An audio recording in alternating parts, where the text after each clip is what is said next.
Hadir.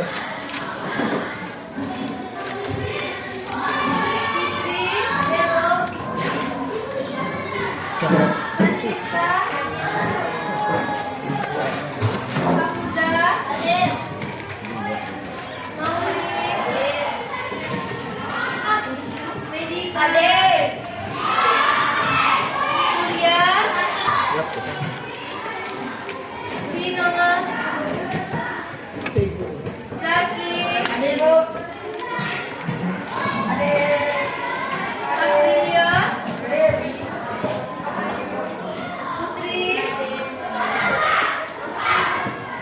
Ramadana, Rafa, Revanisa, Revi,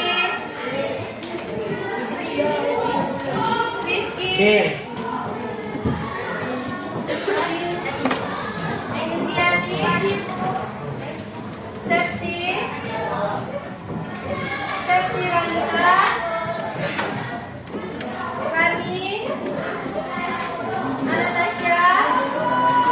Berarti cuma 3 yang nggak masuk. Oke. Udah makan semua? Belum. Siapa belum? Kenapa belum? Kan udah istirahat. Nanti pulang makan kan kita pulangnya cepat. Cepet nih ya.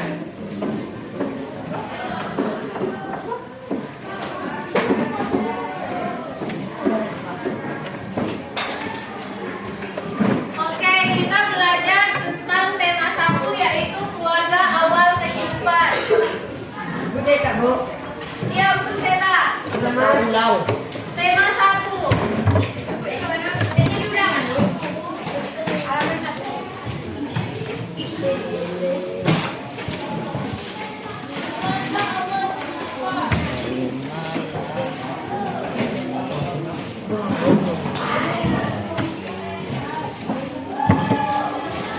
Udah dapat semua?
Datuk. Koyang.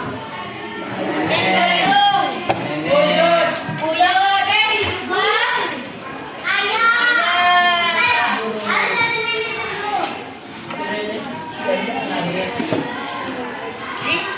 Bo, kalau nenek punya nenek. Apa?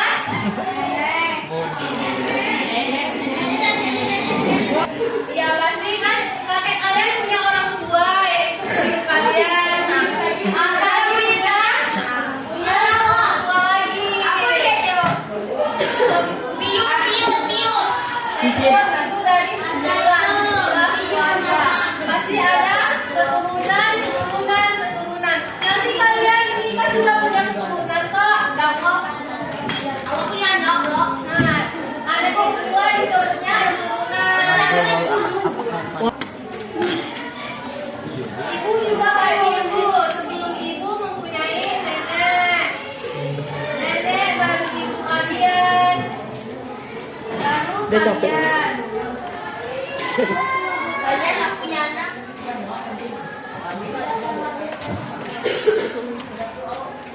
Nah, orang tua kita mempunyai cerita hidup masing-masing. Situasi masa lalu yang dialami oleh orang tua dapat menjadi pelajaran yang berharga untuk kehidupan kalian saat ini. Nah, silsilah keluarga merupakan cermin dari sejarah. Nah, berarti silsilah keluarga ini merupakan disebut juga dengan sejarah.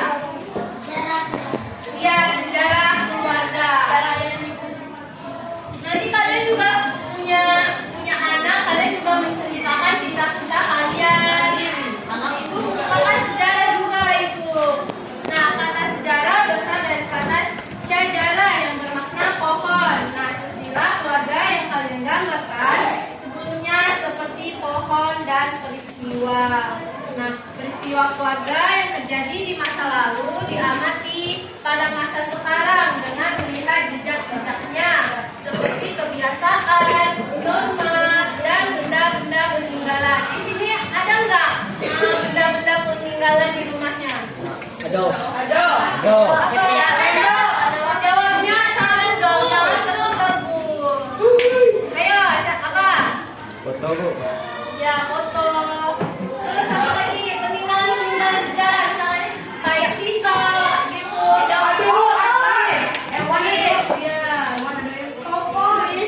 Berarti banyak ya peninggalannya. Atau pancasila keluarga ini menggambarkan keterkaitan antara manusia, waktu, dan ruang. Sebagai unsur-unsur sejarah, kalian dapat merasakan capaian kesuksesan para pendahulu seperti unsur manusia di masa lalu dan unsur waktu dalam kehidupan mereka masing-masing. Atau sukses lebih baik lagi melalui sejarah silsilah keluarga tersebut, kalian dapat memberikan inspirasi, renungan atau keinginan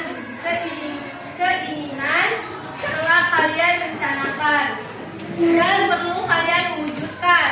Segala sesuatu yang terjadi pada masa lalu dapat menjadi alasan untuk bertindak di masa sekarang dan masa yang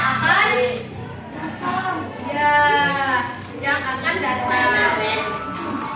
Nah, manusia merupakan pelaku sejarah yang berintegritas pada masa lampau. Unsur waktu menggambarkan periode berlangsungnya perjalanan kisah manusia tersebut.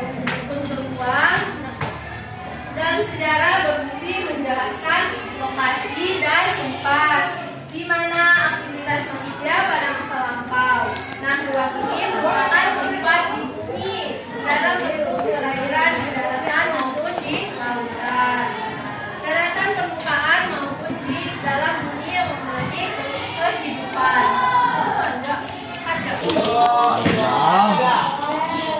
Dan kita masuki lagi tema kita yaitu mengenal lokasi dan tempat tinggal.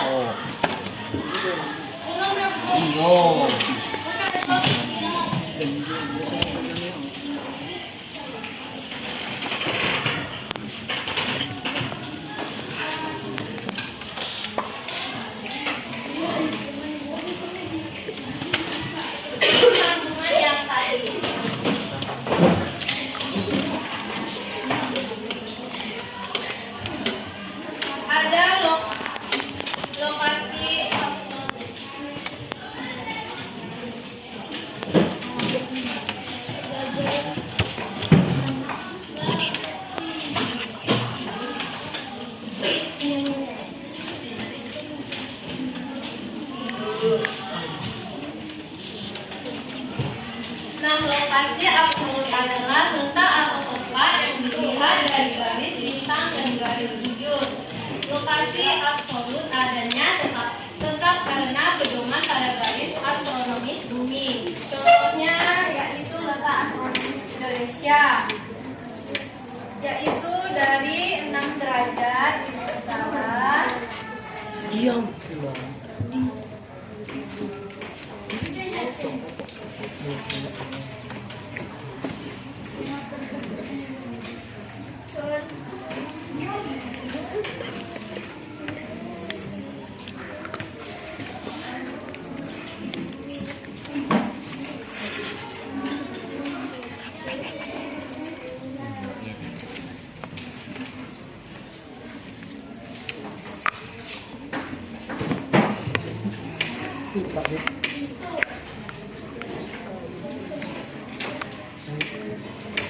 Nah, garis lintang adalah garis khayal yang membentang mengelilingi bumi secara horizontal. Garis ini ditarik sejajar dengan garis khatulistiwa dan membentuk lingkaran-lingkaran kecil pada bumi. Nah, garis lintang juga dikenal sebagai latitude dalam bahasa Inggris. Nah, garis bujur adalah garis khayal yang membentang mengelilingi bumi secara vertikal dan melintasi semua garis lintang pada titik-titik tertentu. Nah, garis bujur juga dikenal sebagai longitude dalam bahasa Inggris. Nah, garis lintang juga digunakan dalam membagi iklim di dunia. Misalnya ada iklim tropis, subtropis, sedang, dan dingin. Sementara itu, garis bujur juga dimanfaatkan dalam pembagian zona pada waktu dunia. Nah, ada B, lokasi relatif.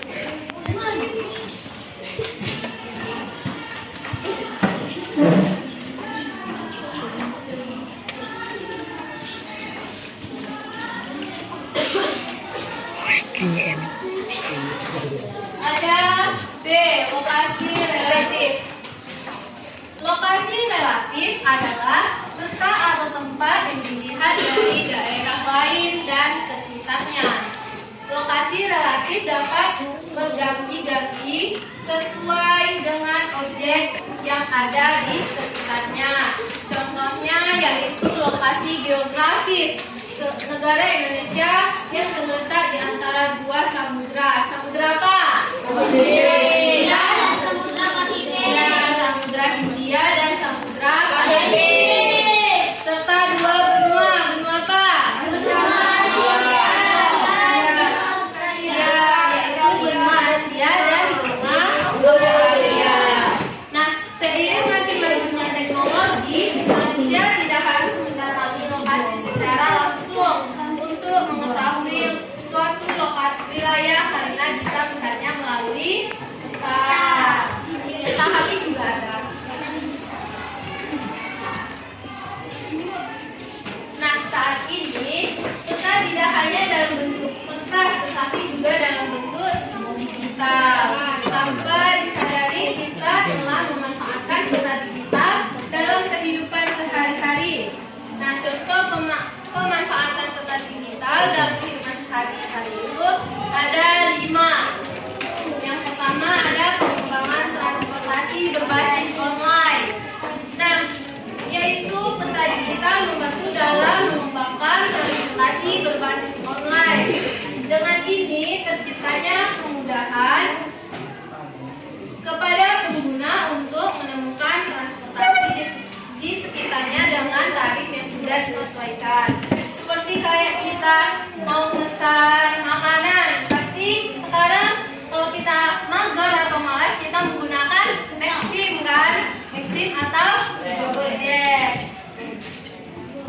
Nah, yang kedua ada perhitungan estimasi biaya ekspedisi barang. Nah, peta digital membantu perusahaan ekspedisi pengiriman untuk mendapatkan data jarak suatu tempat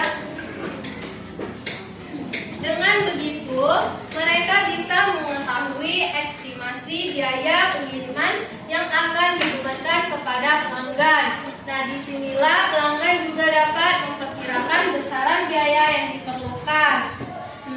Ini dapat digunakan dengan mengecek secara mandiri melalui aplikasi ekspedisi mengirim yang digunakan.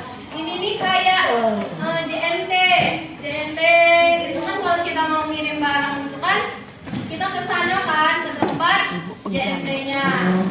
Nah, nanti dia itu biasanya contohnya itu kayak kalau kita mau ngirim barang itu dia hitungnya pakai berapa kilo, berapa itu. Nah, yang ketiga ada perhitungan perkiraan lama waktu pengiriman barang. Nah, selain biaya, adanya peta digital juga membantu dalam perhitungan perkiraan lama waktu mengirim barang, data jarak, lalu lintas, dan jenis transportasi saling terintegrasi sehingga dapat menghasilkan estimasi waktu.